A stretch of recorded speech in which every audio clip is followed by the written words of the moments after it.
Queenship and Iconography, a close look at Nefertiti in Amarna art. Hello everyone, today I would like to take you into a focused exploration of Queen Nefertiti, not just as a historical figure, but as an iconic presence in Amarna art. We'll look closely at three key representatives of her: the bust of Nefertiti, the standing limestone figure, and a relief of Nefertiti worshipping the atom. Together, these artworks help us understand how her image was shaped during one of the most radical artistic and religious periods in ancient Egypt. During the Amarna period, Egypt underwent one of its most dramatic cultural shifts in its entire 3,000 years history. This transformation was driven by the pharaoh Akhenaten, who rejected the traditional cult of Amun and established a new, almost monastic religion centered on Aten, the sun disk.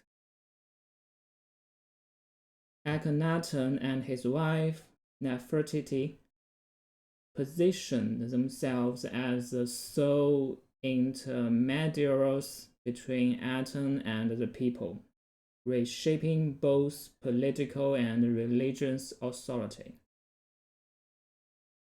This religious change directly influenced the art. Amarna art breaks sharply from early Egyptian conventions. Instead of stiff, idealized figures, we see elongated limbs and scars, soft curves, flowing garments, and an unusual emphasis on family life and emotional connection. Although the Amarna period was brief, it represents a moment when art, religion, and royal identity were transformed together. Let's start with the most famous image of Nefertiti, the painted limestone bust discovered in 1912 in the workshop of the sculptor Thutmose at Amarna. Dating to around 1345 BCE, this bust has become one of the most recognizable images in the world. But beyond its beauty, it reflects Nefertiti's exceptional status. Earlier scholars often oversimplified her, either portraying her as a passive beauty or as an overly ambitious political figure. However, archaeological and textual evidence shows a far more complex reality. From early in Akhenaten reign, Nefertiti held unusually high standing and appeared with royal titles even before the move to Amarna. Throughout the period, she is depicted participating directly in state rituals, standing alongside Akhenaten and taking on iconograph normally reserved for kings. Visually,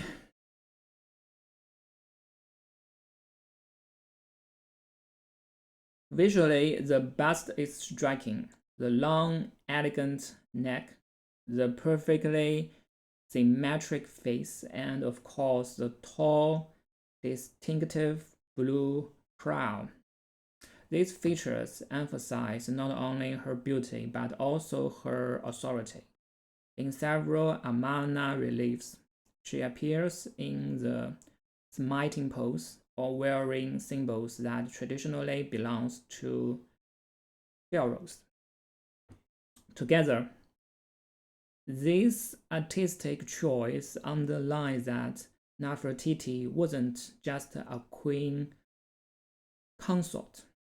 She was a political figure of extraordinary power, possibly second only to Akhenaten himself.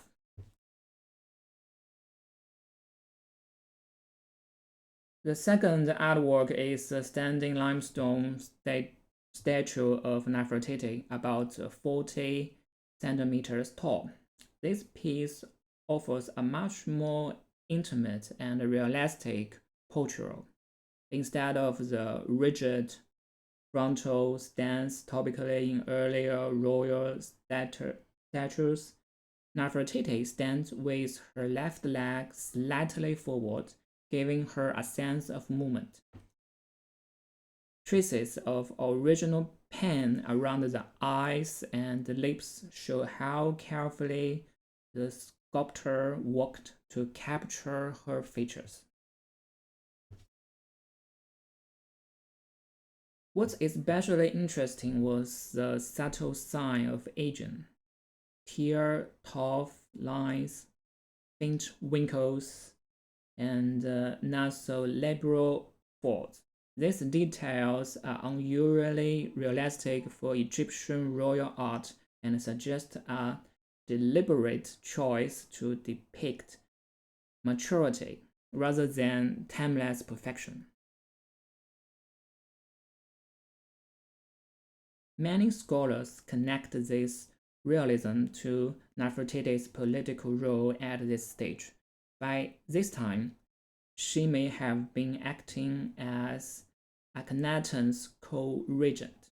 This statue then represents not just a physical likeness, but a symbolic one, showing a queen whose authority had reached unprecedented heights.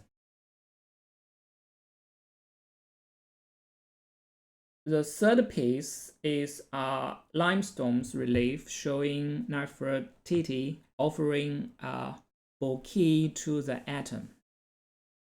This is classic Amarna style: elongated face, slanted eyes, full lips, and slender limbs. More importantly, it shows her performing rituals with the same prominence as Akhenaten. This is extremely unusual in earlier Egyptian art, where queens rarely appears on the same level as king in religious things. Here, Nefertiti is titled Mistress of the Two Lands, a phrase traditionally linked to pharaonic power over Upper and Lower Egypt. This title, along with her active ritual role, supports the idea that she eventually ruled as co-pharaoh towards the end of the Amarna period.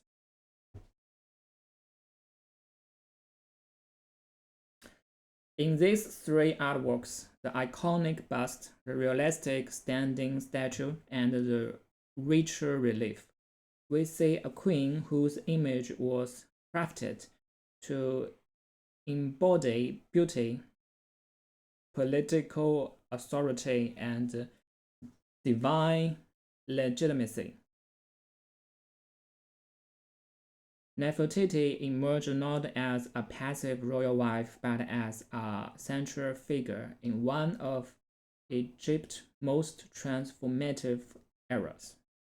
Through Amarna art, she becomes both a cultural symbol and a political force, leaving a legacy that continues to fascinate us today. Thank you for listening.